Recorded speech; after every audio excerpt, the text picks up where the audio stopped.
नमस्कार।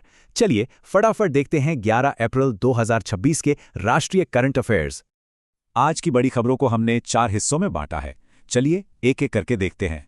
तो शुरुआत करते हैं सेक्शन 1 से, नीति और संविधान। सिंधी भाषा का सफर। देखिए 1967 में 21वें संशोधन के बाद ये 15वीं आधिकारिक भाषा बनी। अब एक चौंकाने वाली रिपोर्ट आई है भारत में भूमि असमानता पर। ये आंकड़े देखिए, टॉप 10% परिवारों के पास देश की 44% जमीन है, जबकि 46% आबादी भूमिहीन है। चलिए अब आते हैं सेक्शन 2 पर, ऊर्जा और बुनियादी ढांचा।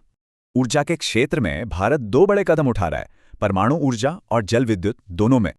आगे बढ़ते हैं सेक्शन 3 की ओर, सम्मेलन, संस्कृति और विज्ञान।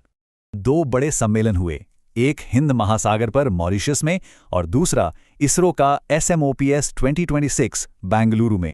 नेपाल में बिस्किट जात्रा उत्सव की धूम है। ये 9 दिन का त्योहार नए साल के मौके पर होता है। और अब हमारा आखिरी सेक्शन, चर्चा में व्यक्ति और घटनाएं। जिम विटेकर, एवरेस्ट पर चढ़ने वाले पहले अमेरिकी, अब नहीं रहे। उनकी जिंदगी सचमुच ऑन द एज थी। उत्तरी सिक्किम में भारतीय सेना ने ऑपरेशन हेम्स सेतु चलाया। 1000 से ज्यादा टूरिस्ट्स को बचाया गया। एक बड़ा सवाल, क्या रोबोट चुनाव को और निष्पक्ष बना सकते हैं? पुडुचेरी में कुछ ऐसा ही हो रहा है। ये है नीला रोबोट। साड़ी पहनकर पुडुचेरी में ये वोटिंग के लिए जागरूकता फैला रही है। इलाहाबाद हाईकोर्ट के जस्टिस यशवंत वर्मा के खिलाफ महाभियोग का प्रस्ताव लोकसभा स्पीकर ने स्वीकार कर लिया है। तो सवाल ये है कि आज की ये सारी खबरें आने वाले कल के भारत को कैसे आकार देंगी।